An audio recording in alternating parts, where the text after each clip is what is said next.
Afternoon. Megan, Triple Yes Network. Coach, what's your overall general thoughts of this group as you guys enter this season? Just excitement. We had I think a great summer of working through, last season's lessons. We clearly faced a lot of adversity last year. I think it put us in a position to really dig into all the things that we can try to clean up and improve. I think we did a great job with the roster this summer. So just excitement about our team, our group, what the potential is, the optionality we have, and the personalities. So I think we're really excited to build this thing, and can't wait to get on the floor tomorrow. Hey guys, this is one for each of you. Sean, I think the last time we saw you and spoke to you, you basically said we need to make sure that the culture is right and that everybody is committed to being here and all in.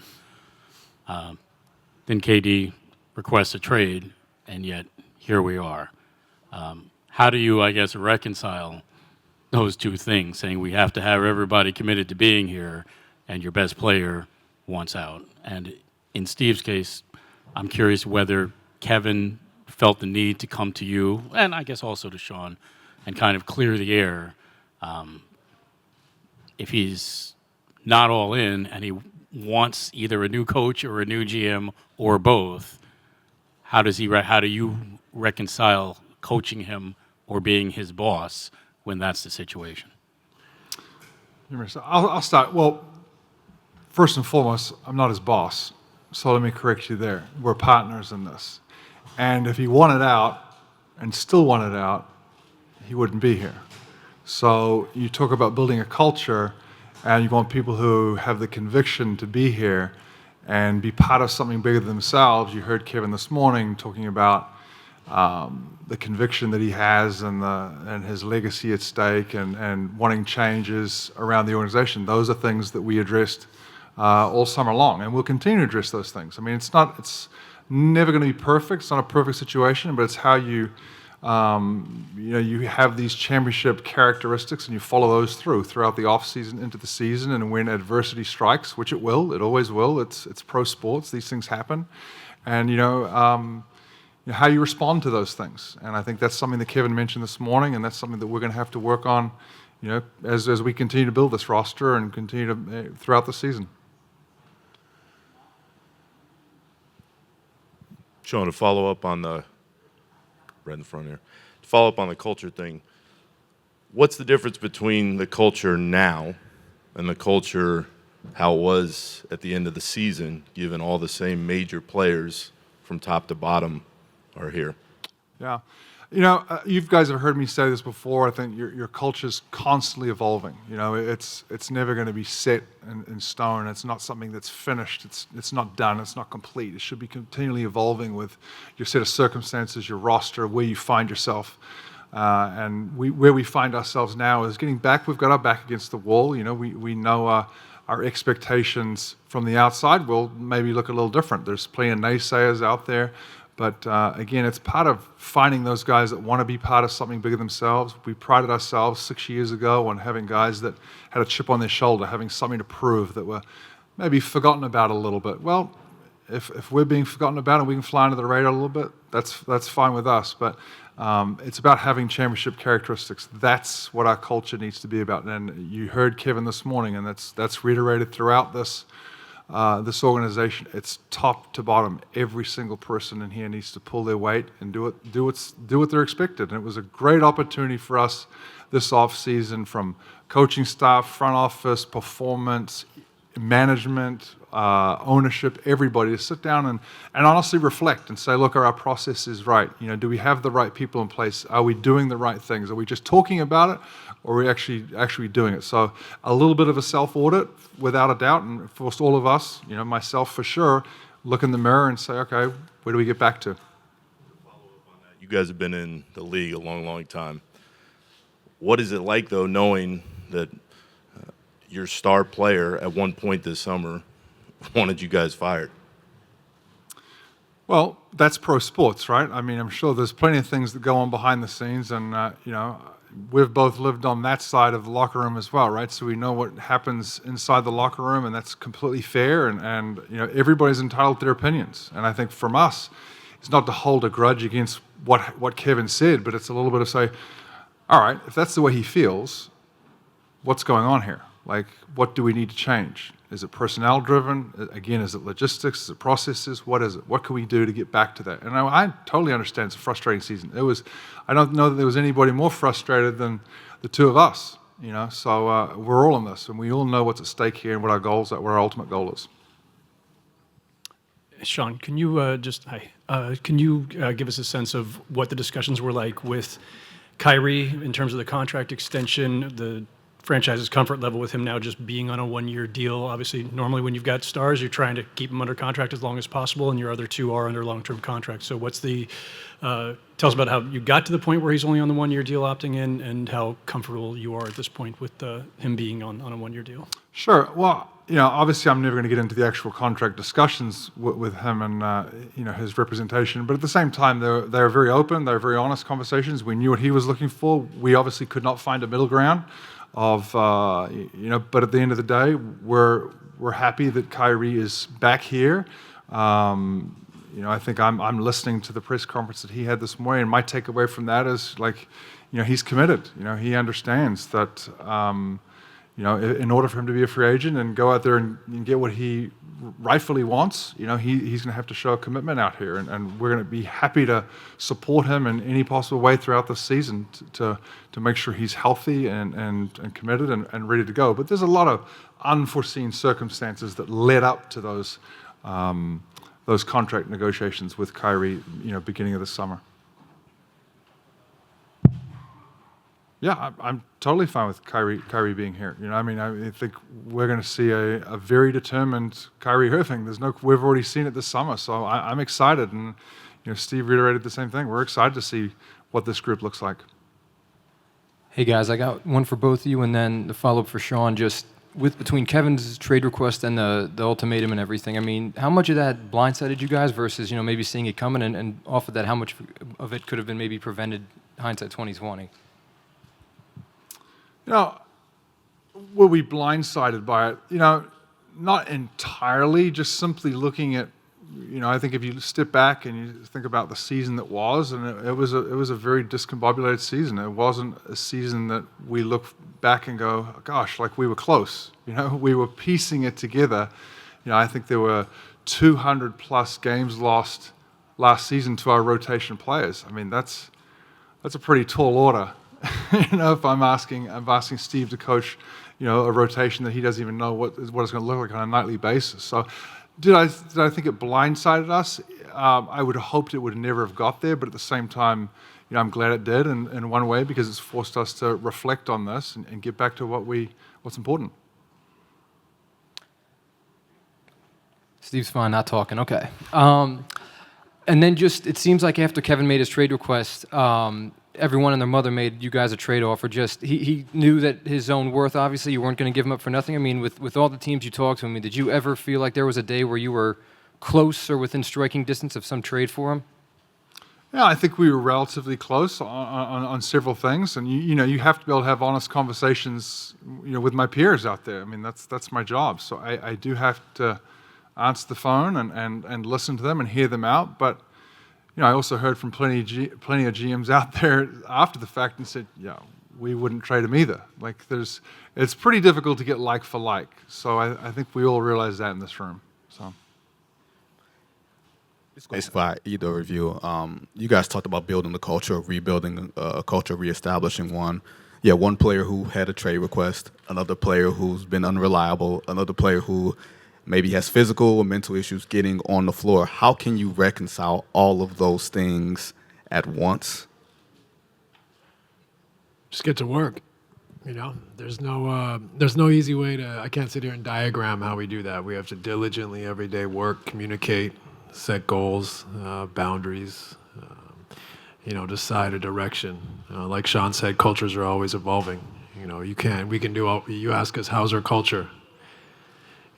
Ask me tomorrow. It's something that you have to invest in every single day, and it's basically a system of behaviors. How do you behave? What what do you expect? So that's something that we all have to invest in every day. That's the exciting part about the job. I've always loved being on teams, always loved being on teams that got along and functioned at a high level. So that's the goal. And we have some challenges that we need to overcome.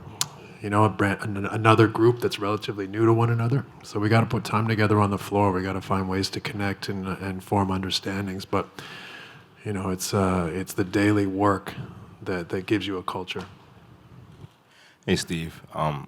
Obviously, Sean spoke about reflecting when a player of Kevin's stature kind of calls for you guys' jobs. But as the person who's coaching on a day-to-day basis, what's the reflective process like that for you? Like, okay, well, he said he doesn't want me to be his coach. What does that mean about your coaching style, and how did that inform your offseason in a way? Kevin and I go way back. So, families go through things like this. You go through adversity, you go through disagreements. This is not new to the NBA. This has happened, dozens of times. I'm sure every organization has faced it.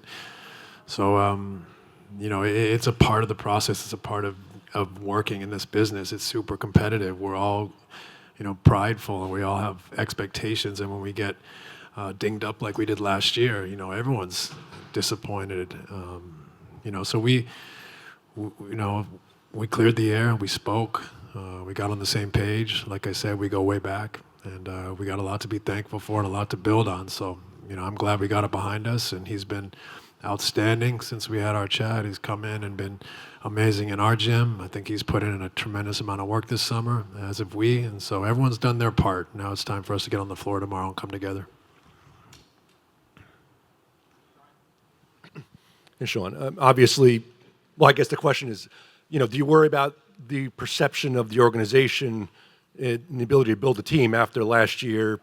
James Harden wants to leave, Kevin Durant wants to leave, and then you're in the headlines every day being sort of, considered a sort of a chaotic situation.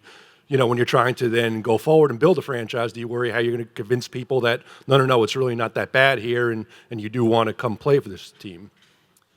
I factor everything in, right? Like, I don't really worry too much about the hearsay because I know what happens within these walls here. I know the people here. I know the quality of the people that are here, top to bottom. I know the work that's been put in.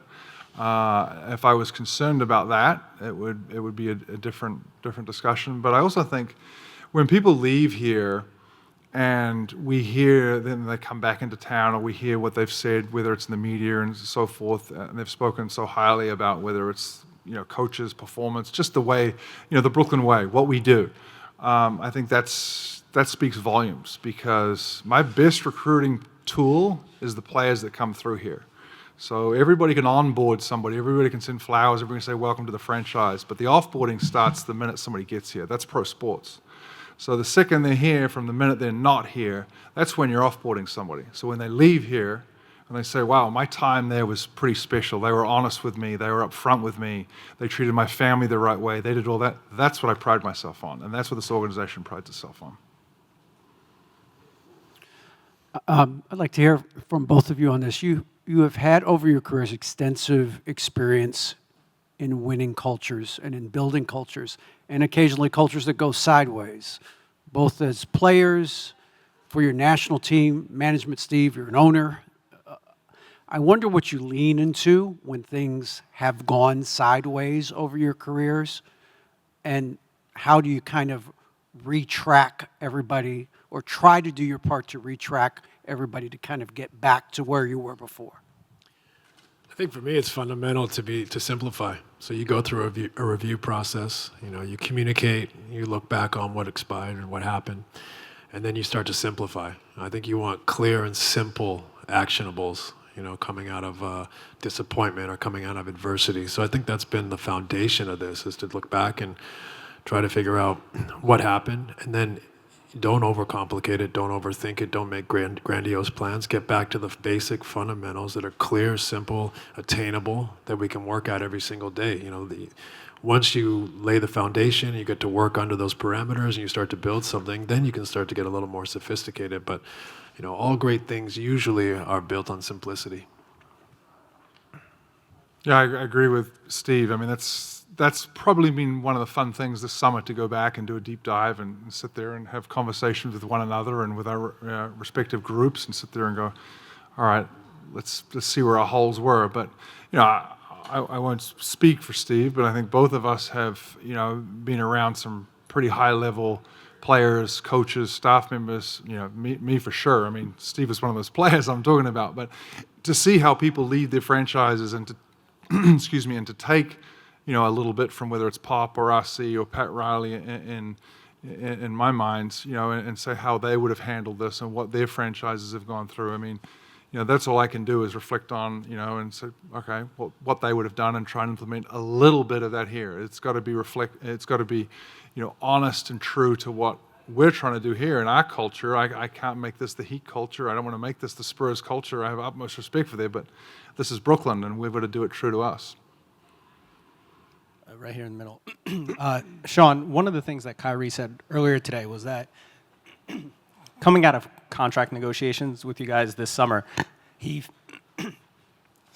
felt that he carried a stigma that there was a lack of reliability with him there. He said stigma that you couldn't commit on him, whether he could be committed to the team, whether he wanted to play or not.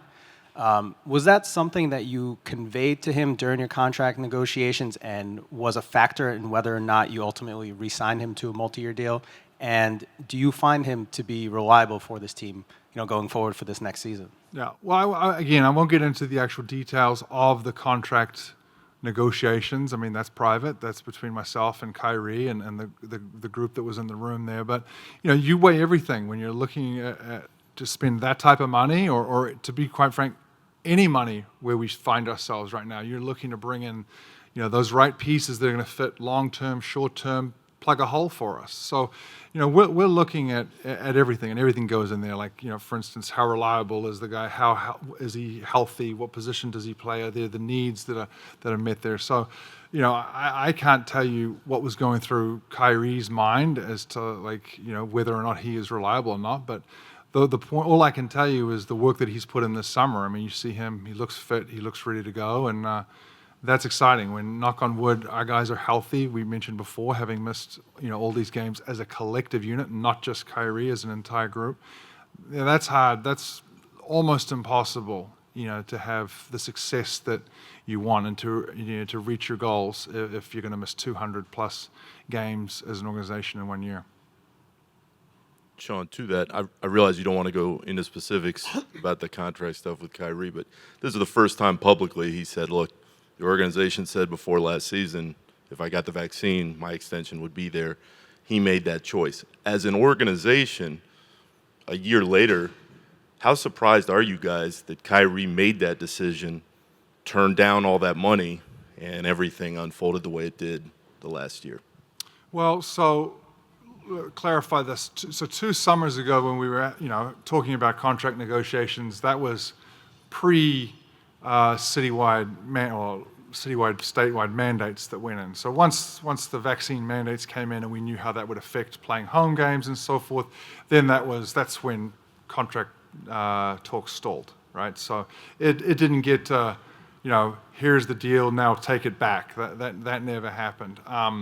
Am I surprised that Kyrie turned down that type of money, or what have you this summer? I mean, not necessarily with Kyrie. I mean, Kyrie has shown that, he's his own man. He has his own beliefs. He has his own conviction for that. So I totally respect that, to use his words. I mean, he said he's honored that, and we've honored that with him. So I respect that. And, our whole mission is when the guys are on the court that they're competing at the highest level. And that's all we hope for Kyrie and, 1 through 15, all of our guys. I have a 2-parter for Steve and 1 for Sean, if I could get it. Just Steve, do you have any reaction to the Robert? Is that a 3-parter then? No, it's 2 for you, 1 for him. Double dipping. Steve, do you have any reaction to the Robert Sarver investigation findings and his decision to sell his stake in the Suns? Really, it's a awful situation. My basic comment is that I trust the league and its process. It's really hard for me to make, really in-depth comments on an investigation that I wasn't, privy to everything that was gathered and collected. But clearly, from the outside, it was, there's a lot of growth that needs to be made, and the process the league has undertook is one that I believe in and trust in, and we'll see where it nets out. You're part of an ownership group with him over in Mallorca. I mean, has the situation with the Suns come up at all with the people over there? I'm not over there, and so, for me, I'm so focused on the Nets that I haven't heard. But at some point there will obviously have to be a movement on one way or the other from La Liga. But I'm not really privy to that insight yet.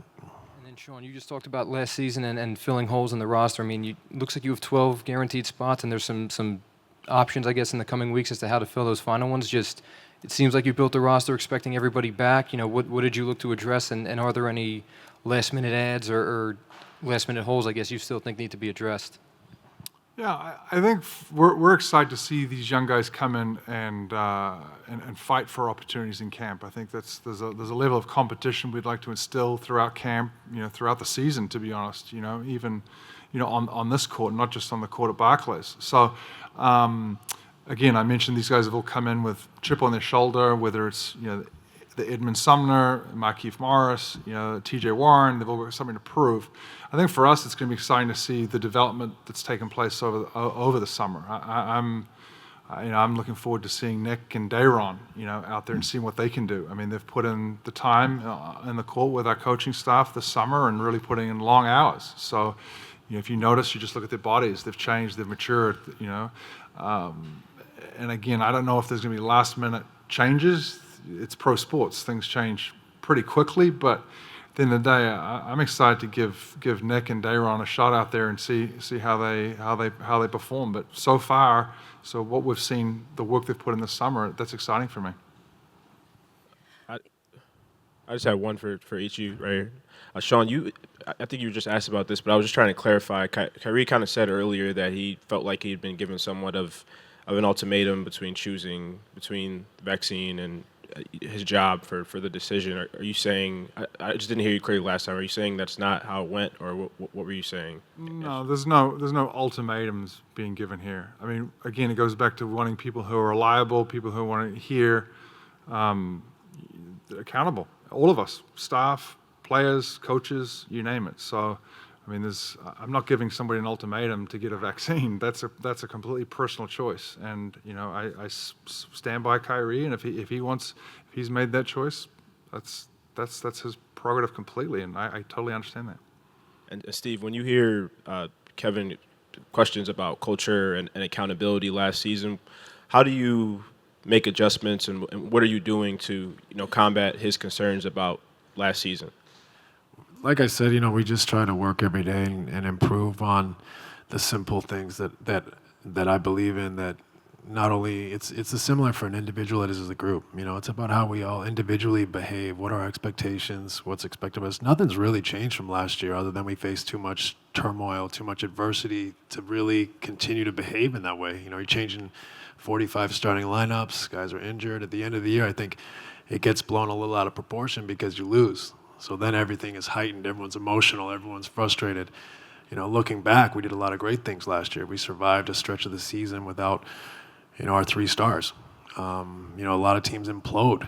So there was a lot of building blocks in that stretch, which a lot of groups don't make it through. We made it through, and so I think you get put under a microscope because you lost, but you don't realize a lot of the growth and a lot of the important things we invested in. Having said that, we also look closely at ourselves, at what we can control, what can we work on, what can we improve, and how can we be prepared for more adversity. Because I think sometimes you get a unforeseen and compounded situation, vaccine, injury. We make a trade and Ben's not available, and and Joe Harris is out for the year, and now you're in a position where you couldn't foresee, you couldn't plan for. So what can we control? What can we do? Not what happened to us. And so that's a big part of our process this summer, is continuing to simplify, work, get after it every day with our guys, reaffirm what's important to us, work ethic, sacrifice, fight, togetherness, all those things. And those are simple things that happen on your behavior by being in here every day during the summer, working with our young guys. When the vets came back in September, I think they feel it. They feel the gym's different. So, we just try to focus on, like I said, clear and simple, attainable characteristics. And I thought this summer we controlled what we could control, and now it's a matter of us with the whole group doing it every single day. And the more days you stack on top, you give yourself a chance to come together and have a great team. Just working a little bit off of what Steve said, the idea of culture can be a little bit of a nebulous concept. When you did do that culture audit over the summer, was there one specific aspect, whether it be collaboration or work ethic or communication, where you felt you guys were a little bit deficient last year? I think if we're going to be honest about those, you can always improve on all of those things you just said, for sure. I mean, I think the communication piece is huge. I mean, anybody that knows me knows how important that is. I hate surprises. I mean, you can avoid a lot of them, so when you're surprised by things that we should have already known or should have prepared for, that's tough. But, I think the biggest proof is going to be, look, how the guys come out here and play, how they perform. You'll get to ask them 3 weeks into the season, a month into the season, 3 months into the season, and you'll get a sense of, this is the identity of the Nets. This is who we are. This is how we play. Is there a collective unity for the whole group? That's what we hope. As Steve has said, throughout this summer, teams win, and it's about being a team. Quick question for each of you. Steve, it looks like we're past the time of asking if Ben is available on a day-to-day basis. He's going to play. He said he's got some run with Kyrie and Kevin this week. Just what does that look like, and how do you envision using him now that you finally get to see him on the floor? Well, it's a lot of fun to see Ben on the basketball court. He's such a unique player, unique talent. He's such a special player because of the amount of things he can do on the court. So defensively, he's so versatile. He rebounds. He's a tremendous playmaker. He's big and athletic enough to get on the rim. He makes the game easier for his teammates at both ends. So that's the sign of a great player. So I think he's a great fit for our group. He's going to handle the ball a lot for us, create for his teammates a lot. He's also going to take the toughest assignment defensively more times than not. And so you add all those characteristics up, and we're just here to push and support him. He's got so much to give for our group, and we just want to help support him to get to his best level and have the big impact that we know he can have. He's an amazing player. Mark Heath joked and said that he felt like he should have been here a couple of years ago as opposed to just getting here now. Just what's that relationship like with you two, and what do you see his impact being on this team? Well, I think what he's done in the past sort of speaks for himself, with the toughness that he's going to bring to our group. We need that veteran leadership.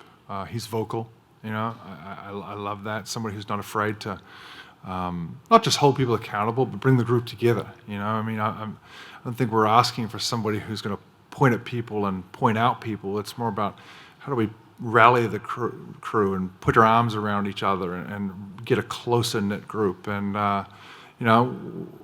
again, I'll be honest, I like adding people that have come from franchises that are doing something right. So what can we learn from them? You guys mentioned that you're not holding any grudges with KD over anything that happened this summer, and you understand it's pro sports, but is there a concern that when you do reach these rocky points of a season, unforeseen circumstances, injuries, whatever may have you, is there a concern that he will still be as bought in and won't be looking to maybe reissue the trade request? Personally, I don't think that's something we should be concerned about now. It's about how we manage this on a daily, minute-by-minute basis. Like, did we communicate in practice? I mean, Kevin doesn't want to be surprised either, neither do we. I mean, he knows there's going to be ups and downs. But how do we combat that, whether it's that anxiety or the ups and downs, the pitfalls that happen with pro sports and so forth. And so as a collective unit, how we manage those, hopefully there won't be surprises on KD's front, our front, or anything. But thanks, guys. Thank you.